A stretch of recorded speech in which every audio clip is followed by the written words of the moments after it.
Hello, and welcome to the official event rules and guidelines read-through for annual tournament TSL 5, CombatCon Las Vegas, July 21st through the 26th, 2021. Traditionally and historically, Aaron Riley, our national director, would always read the rule set to all participants before the tournament began. However, the rule set has become rather large to read at a single event, as well as cumbersome. But because many fighters enjoy that read-through process, we are now providing an audio reading of the rule set for you to make sure that you have read through and understand all of the rules for fighters, gear, sabers, and how you will be adjudicated in tournament-style matchups.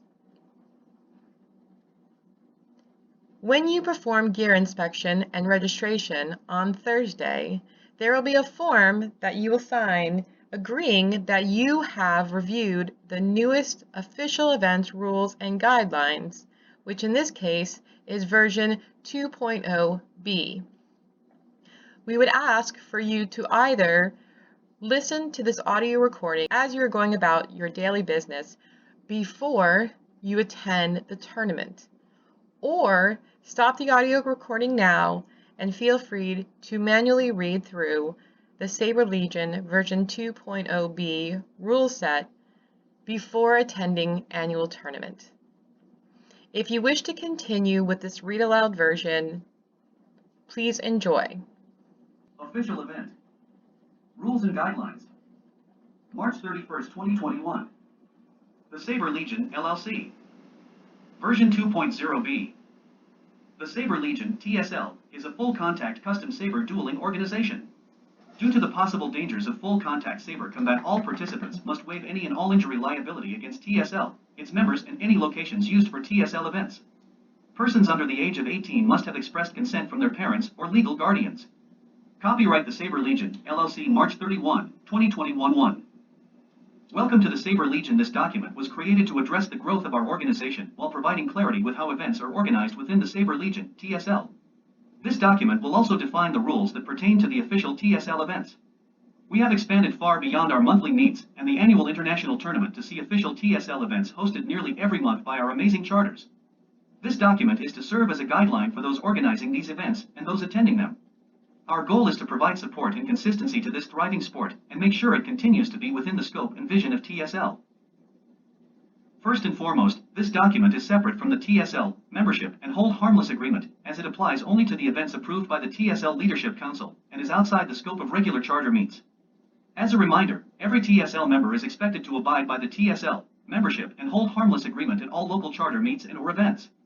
However, charter meets have a large amount of flexibility to play with games, ideas, and formats within the safety guidelines specified in that agreement.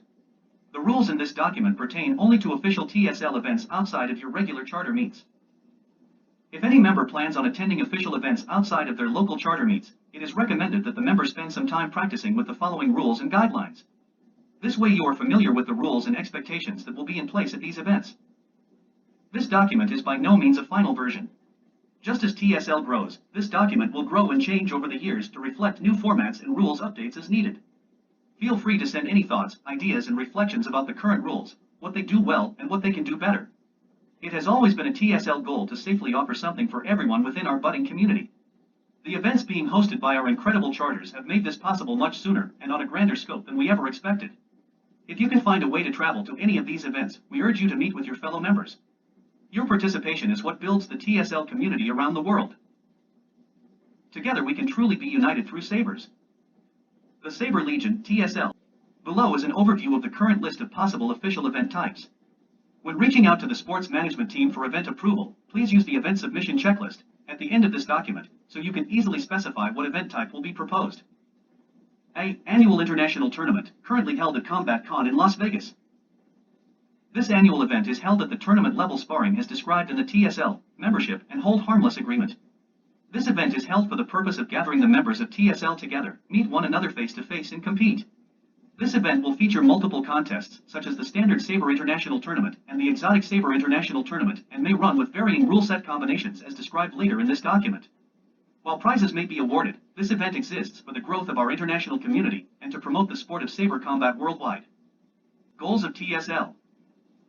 The goal of all TSL rules is to promote a style of saber combat that is safe, skillful, artful, honorable, and fun. The following general rules are implied to be in effect and enforced at all official TSL events, unless otherwise stated. If not stated specifically, refer to the mission, vision, value statement to review the spirit of the rule. Official events. Official TSL events are defined as events hosted by following the application process and being approved by the sports management team as well as the leadership council. A. At least one officially approved international tournament director or full charge consular, not a consular in training, or CIT, must be in attendance and will act as the event director, unless previously approved by TSL Leadership Council. B. If the event features a CS title match or a ranked match, then an officially approved tournament director or full charge consular must direct those matches. C. Consulars in training, CITs, may direct any unranked or exhibition matches. Protective gear requirements. Tournament level sparring gear or heavy sparring gear is required at all official events based on event type. If clarification is needed, please refer to the TSL, membership and hold harmless agreement. A. All gear must be inspected and approved by the event director, FCC, C.I.T, gear inspector and or event coordinator. The on-site official event director always has final say. B. Due to safety concerns, no ill-fitting gear will be allowed to be worn during any event. Example, the gorget must be fitted properly as an ill-fitted gorget will cause impact damage to the throat when struck. C. Masks must be in good working order. No mask dented in any way that affects its function will be allowed. If a mask becomes dented during a bout, it will fail and must be immediately retired. If a suitable replacement cannot be found, the bout will end. See injuries or equipment failure section pertaining to the bout outcome.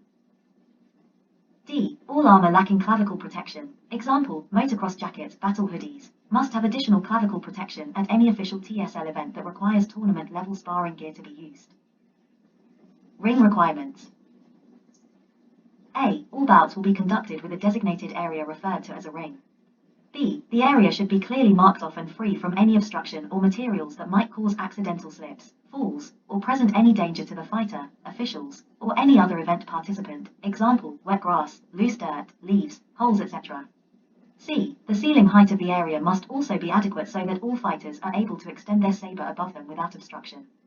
D. The ring must also have additional safety distance from its border to ensure that spectators and foot traffic will not be harmed by fighters, or their gear, exiting the ring unexpectedly and or equipment failures. E. Standard ring size is 25x25. If the size of the event space cannot accommodate this, then a 20x20 ring may be used and a ring out call will apply only if both feet are outside the ring. F. When any weapon over 51 is allowed at the event, the ring size will be 30x30 and there must also be a minimum 5 safety distance between any ring edge. Weapon rules. Possible weapon rule sets to use at any event type. All rules follow the safest practice mindset while still allowing the greatest variety of fighting styles. When in doubt, always are on the side of safety as a first consideration. Standard Saber is the most common rule set used at events. Open to all TSL members. Saber requirements. Unless otherwise noted, all sabers must meet the following requirements regardless of whether the event is using standard saber or exotic saber weapon rule sets. Please consult with charter and member support or sports management if you have questions or concerns about your saber. A. All saber hilts and blades must be inspected and approved by the tournament director, FCC, C.I.T, gear inspector and or event coordinator. The on-site official tournament director always has final say. B. Saber hilts and blades must consist of parts from approved saber manufacturers or otherwise be approved by the gear inspection staff. C. Homemade hilts or parts cannot be used without approval of the research and development section of sports management as they have not been tested and may place members in danger. D. Saber blades must light up at the start of any match. A colored blade, aka day blade, does not count as being illuminated. E. Heavy grade blades only. A polycarbonate tube, referred to as PC, with 1 diameter and wall thickness of 1/8 or 3 mm must be used. F. Sabers blades that use neopixel LED strings are allowed. They must still illuminate and be of heavy grade PC construction. G. Clear blades must be diffused. No clear blades without diffuser film, a blade diffuser, or sufficient sanding will be allowed. H. Trans white blades might be allowed with no diffuser or film upon inspections if found to be trans enough to keep the lead from shining through and possibly being used to blind an opponent. I. Blade tips must be mirrored. No shine-through tips allowed. J. Rounded and parabolic tips only. No bullet or pointed tips allowed. K. All tips must be taped, or heat shrink wrapped to reduce the risk of the tip coming off. L. Tournaments may require your blade to be taped, showing it has been approved and where the blade must be seated to be an approved length. M. No pieces may be taped to a hilt to extend or repair a hilt. N. Absolutely no claws, sharp or hard-edged protrusions are allowed on sabers or gear. This includes metal quill irons. Standard saber requirements, all sabers, A. Any hilt with a single blade. B. Max hilt length is 16, measured from the end of the pommel to the tip of the emitter. C. Handguard max size is 3.5 in any direction and must adhere to the claws rule. D. Max total saber length is 51, measured while the blade is fully seated in the emitter. E. No blade is to be shorter than 21 or longer than 39, measured fully seated in the emitter. The Saber Legion, Builder. Exotic Saber. With this set of rules, we allow a large variety of non-standard saber configurations. Careful attention has been paid to ensure safety as well as fairness between saber designs. This should be open to all TSL members. Exotic saber requirements, all sabers. A. Any bout where sabers over 51 are allowed should have the fighters start and reset for every exchange in opposite corners of the ring. This can be any two opposite corners, it does not have to be the same corner they started the bout in. B. No blade length to be longer than 39, no matter what category the saber falls under, measured fully seated in the emitter. C. Any saber, pike or crossguard, measuring over 59 in total length, measured from the end of the hilt to the opposite blade, must be handled with two hands at all times. D. Any saber that must adhere to the two hands rule is not allowed to make a cut-style touch with the hands brought together near the pommel. These hammer and whip strikes are difficult to control reliably. Exotic saber requirements, single saber. A. Any single hilt, 16 inches or shorter, with a single blade. B. Max total saber length is 55, measured while the blade is fully seated in the emitter. C. No blade is to be shorter than 8. Exotic saber requirements, saber pike. A. Any hilt longer than 16, but not longer than 44, with a single blade. B. Not to be longer than 72, total length. C. No blades shorter than 22, measured fully seated in the emitter. D. No tsubas, or similar handguards, allowed.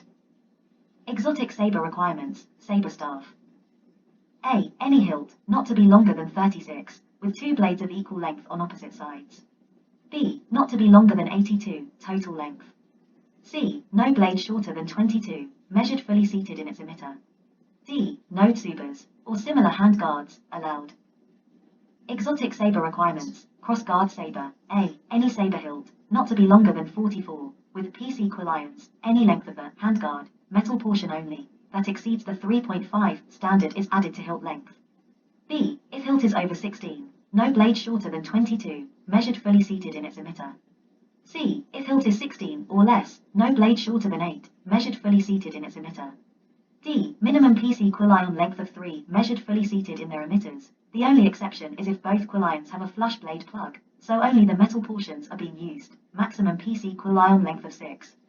E. Total blade length, including PC quill irons, not to exceed 50, measured while all blades are fully seated in their emitters.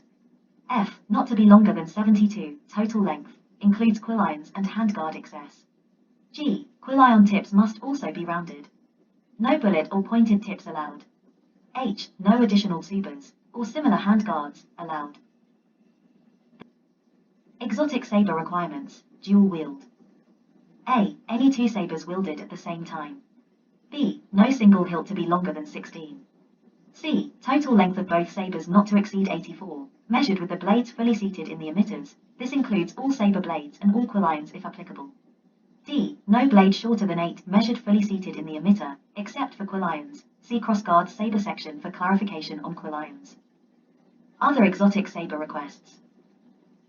A. If there are other hilt requests, please submit your ideas to the Saber Legion Research and Development section of the Sports Management Team for review no later than 120 days prior to the event for which you wish to use the saber. TSL bout. An official TSL bout is defined as any occurrence inside a TSL ring or event arena between official TSL members during any official TSL event. A. Official TSL members must have read, signed and filed the TSL membership and hold harmless agreement with their local charter rep and or current event coordinator. B. All official TSL bouts must be officiated by an approved consular or tournament director. Consular is a role defined in the judge's core document. C. If a TSL event is large enough that it exceeds the number of directors, full charge consulars, and C.I.Ts available, an international tournament director may empower a temporarily appointed referee, TAR, to act as a fight director for the pools in that event. TARs are defined as a TSL member with directing experience at their local meets, regional community events, or underground series events. TARs cannot direct CS matches or single elimination brackets. Safety rules.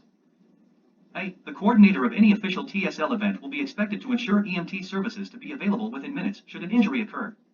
B. TSL members are expected to participate safely and in their best frame of mind. C. TSL members found to be participating under the influence of any substance, legal or illegal, which significantly impairs motor function will be ejected from participating at the remainder of the event. This includes, but is not limited to, alcohol, marijuana, illegal drugs, heavy painkillers, etc., unless the TSL member receives medical clearance for participation from a medical physician. D. TSL members participate in each bout at their own risk and discretion. E. Hosting reps and directors should work with the facility to make all reasonable efforts to accommodate diversible fighters and spectators. Code of Conduct. A. Members and spectators are expected to follow the spirit of the event rules as well as the Saber Legion's mission, vision, values.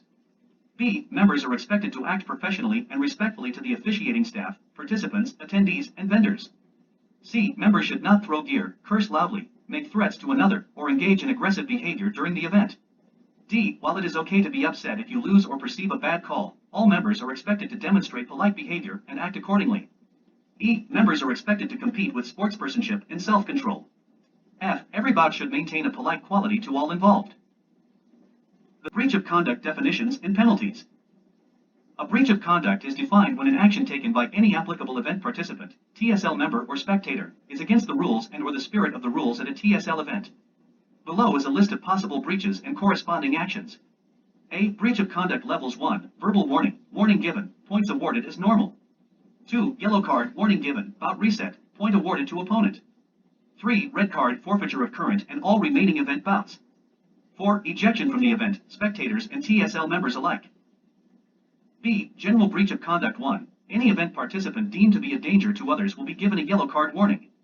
2. If further endangerment is observed, the event participant may receive a red card breach and may be ejected from the event entirely, based on the offense, and at the event staff's discretion. 3. If the director of a bout or another event member, judge, event coordinator, owner, etc., observes behavior that is deemed as poor sportsperson-like conduct, you may be given a yellow card warning, red card breach, or immediately asked to leave the event depending on the severity of the offense. C. Members are always expected to follow the commands of the event staff. Failure to comply may result in a red card breach, and the offender may be ejected from the event entirely based on the offense, and at the staff's discretion. 1. Verbal warnings to TSL members are discarded after a bout is over. 2. Yellow cards and red cards are maintained and publicly tracked throughout the current event. 3. For TSL members participating as fighters, your next bout will start over from the verbal warning stage, but if a yellow card was received, it remains with you for the remainder of the event. 4. A second yellow card will graduate that breach to a red card, even if any violations were not similar in nature. 5. Once a red card is received, any further violation will result in an ejection from the event, and may place the persons on probation from future events. Intentional breach of conduct. This applies to all members and or attendees for any violation of the rules or spirit of the rules, even if not covered specifically. For TSL members participating at any event as a fighter, this covers excessive force, intentional contact of invalid targets, failure to acknowledge your fellow fighters or judges during your bouts. A. Breach of conduct levels 1. 1 ST breach of conduct, yellow card. 2. 2ND breach of conduct, red card. 3. 3RD breach of conduct, ejection from the event. Non-intentional breach of conduct. This applies to all members and or attendees for any violation of the rules or spirit of the rules, even if not covered specifically. For TSL members participating at any event as a fighter, this covers accidental contact of invalid targets, lack of control, or foot faults, aka false starts, during your bouts. A. Breach of conduct levels 1. 1 ST breach of conduct, verbal warning. 2. 2ND breach of conduct, yellow card. 3. 3RD breach of conduct, red card. 4. 4TH breach of conduct, ejection from the event. Injury or equipment failures. A. If during a bout your saber malfunctions and no longer lights up, you will be allowed to continue the remainder of that bout, but will be expected to have it repaired or replaced with another approved weapon before your next bout. If no replacement can be found, you will forfeit your next bout.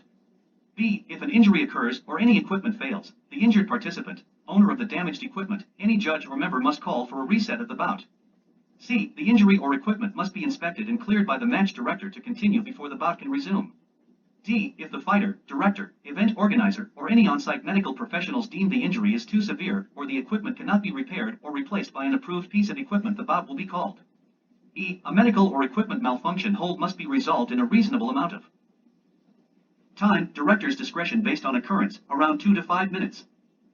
F. The winner of the bout will be the member with the most points. G. If the injured member or the member with the failed equipment cannot continue and was the winner by points, and the injury or equipment failure deemed an accident, then the losing member will continue to the next round.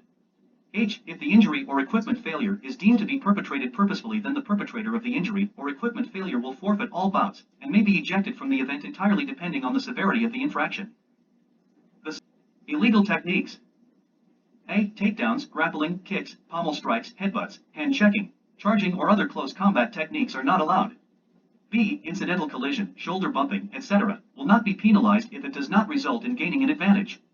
C. No grabbing, blocking or manipulation of your own or your opponent's saber blade with your hands or feet, example, half swording, kicking the blade, etc. Disarms. A. If a fighter loses his weapon, the opponent can still score a point. B. Becoming disarmed does not cause a hold or reset of a bout. C. Remember that punching, kicking, striking, and grappling of any kind is not allowed, however dodging strikes and attempting to recover the lost saber is allowed. Honor calls. A. While not mandatory, it is considered a mark of honor to acknowledge each valid hit that is landed by your partner. B. While not mandatory, it is considered a mark of honor to decline a point should you feel you have been awarded a point you did not earn or earned but were close to a breach of conduct, example, hitting too hard, fighting wild, a hit to a non-scoring area. C. The ring director has the final call when awarding or discarding a point created by a member's honor call.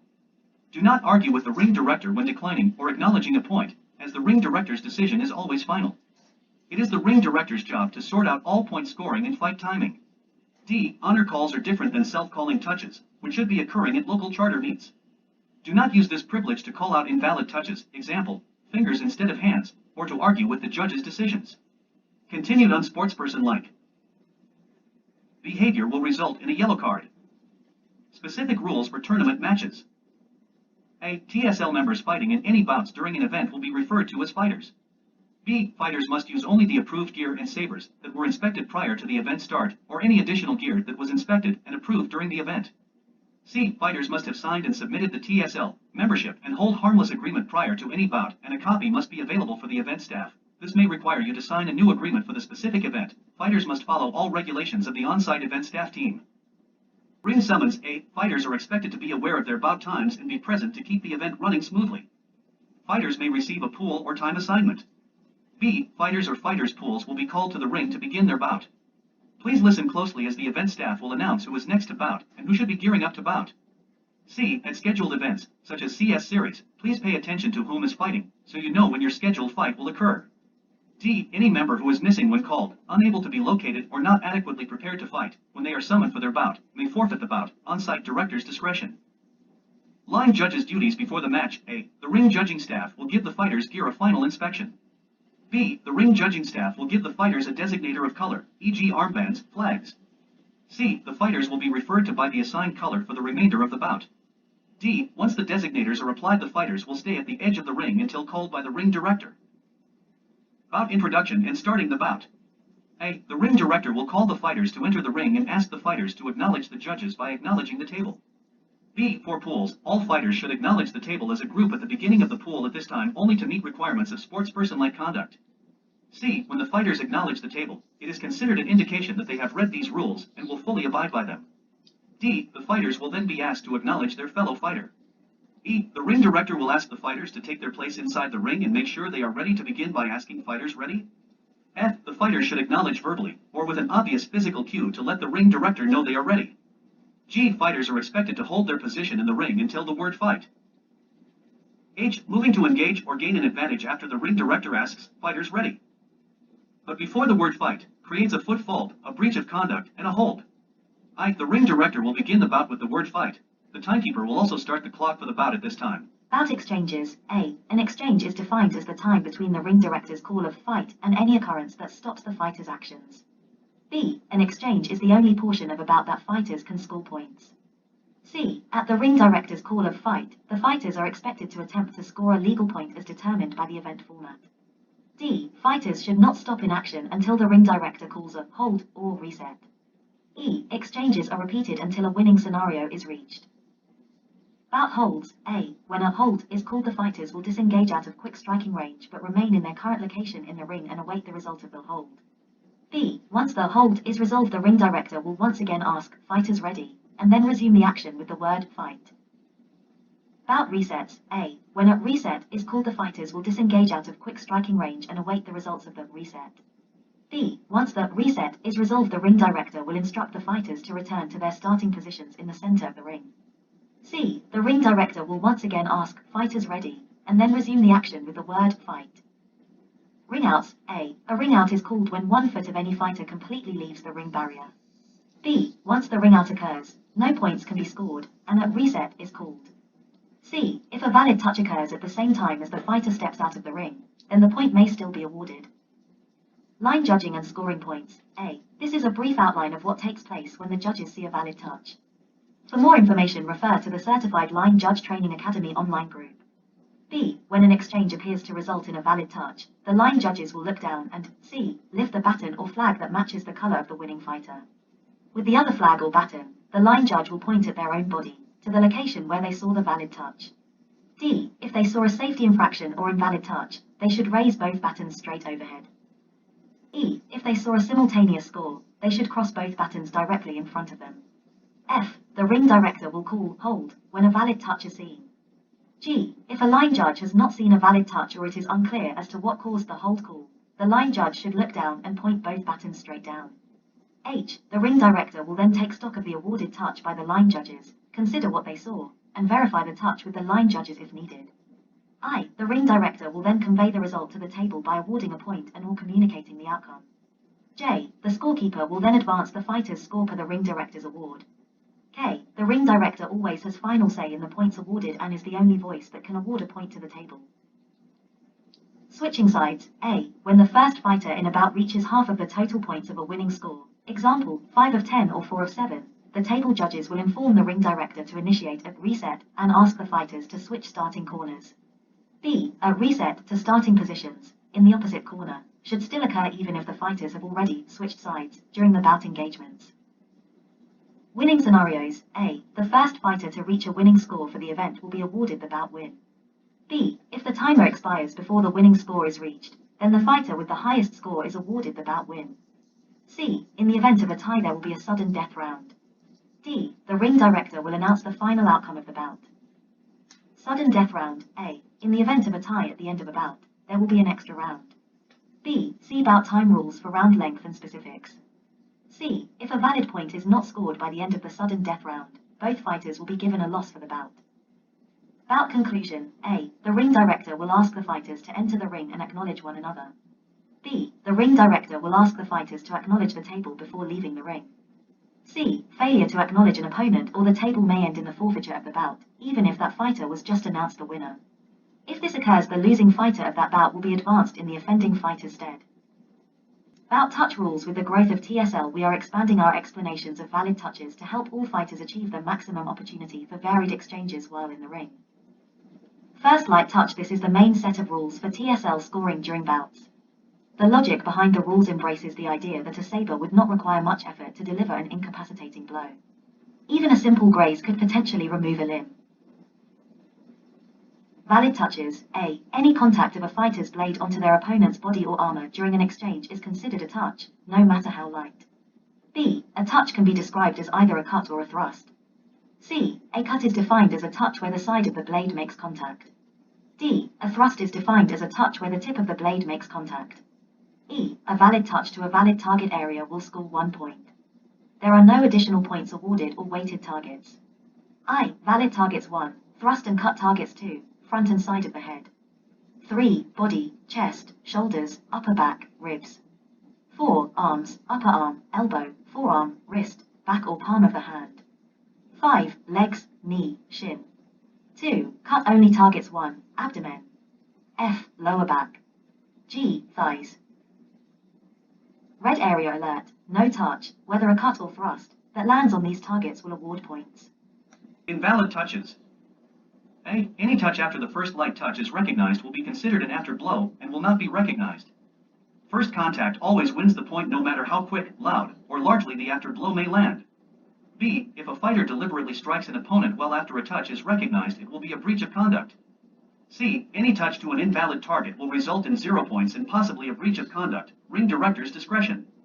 1. If a first light touch is invalidated for any reason, and the secondary fighter made a valid touch before the hold was called, a point may still be awarded to the secondary fighter, as it would be the first valid touch, and thereby could be awarded.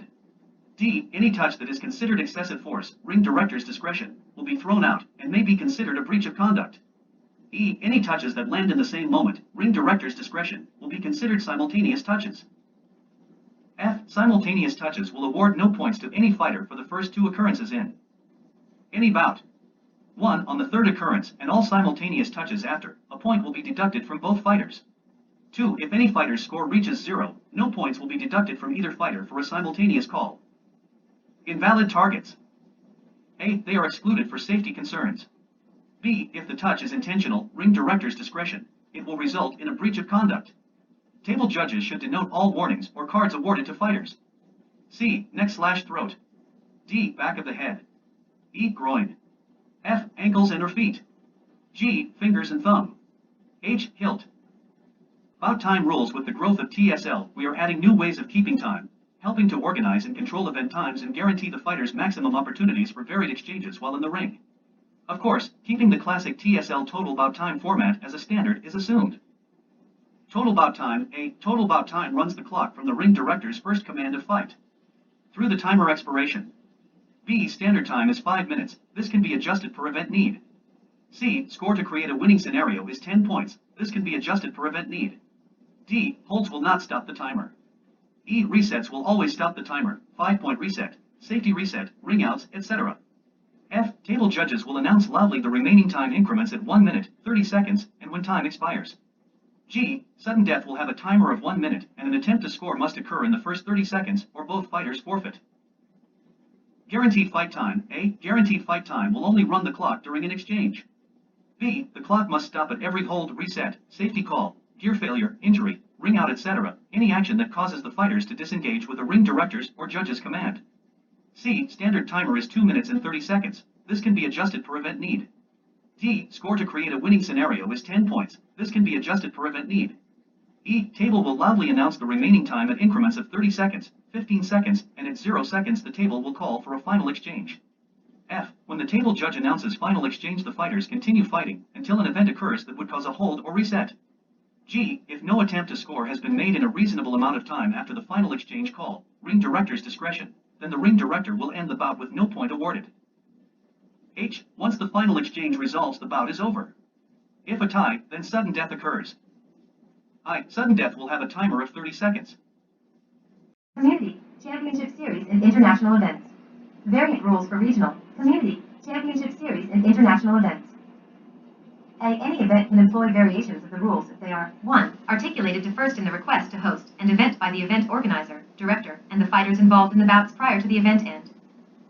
2. Reviewed by the sports management team, and 3. Approved by the leadership council team A, the event organizer, director, and the fighters involved in the bouts prior to the event. A prime example is the term bouts employed at the championship series, allowing for different weapons measurements, ring measurements, and or adding / omitting certain rules listed above. If there are any questions about the regulations of any tournaments, the organizing members should activate the TSL comments box. Event staff are composed of volunteer staff members. All event staff should be applauded for their efforts. As an entirely volunteer organization, we could not hold tournaments without the efforts of countless members stepping up to help regulate and officiate these matches. Below is an overview of their duties. Refer to the judge's core document for complete descriptions. During official TSL bouts, ring directors, line judges, and table judges will be used for each ring. Gear Inspector. A. Before the event begins, the event coordinator, director, FCC, C.I.T, and or gear inspector will verify with the participating TSL members what gear level is expected at the event. B. Inspect all required gear for fit and function. Gear must fit well and be in good working order. C. If any questions arise, verify with the event on-site director to make sure the gear is cleared and or allowed. D. The official TSL on-site director always has the final decision. Ring Director. A. At the start of each match, verify with each judge to make sure they have completed their pre-bout duties and are ready for the match to begin. B will call the fighters into the ring and direct the fighters' actions for the remainder of the bout. C will verify each point with the line judges, visually and/or verbally if needed. D will direct the fighters' actions at the end of the bout. E announce the final winner of the bout. F will verify with the table judges all data has been recorded and advanced correctly. Line Judge A. Pre-bout. Line judges will give both fighters' gear a final check, especially the gorget, as it is hidden under gear, and place the color designators on the fighters' armbands. B. Score points fairly during the bout. C. Follow the ring director's instructions and answer ring director's queries. D. Assist with any gear malfunctions as needed. E. Retrieve the color designators at the end of the bout. Table Judge A. A table judge can be a scorekeeper, timekeeper, or both as required for the event. B. Pre-bout. Table judges, or announcers if applicable, will announce who has won the last match, who is participating in the next match, and who is preparing to arm, otherwise known as on deck. C. The table judges will begin each match with the assigned time placed on a countdown timer. D. The table judges will make sure the scorecards begin at 0, and are advanced according to the ring director's instructions during the bout. E. The table judges will communicate to the fighters and judges at the assigned timer and score marker for resets and warnings.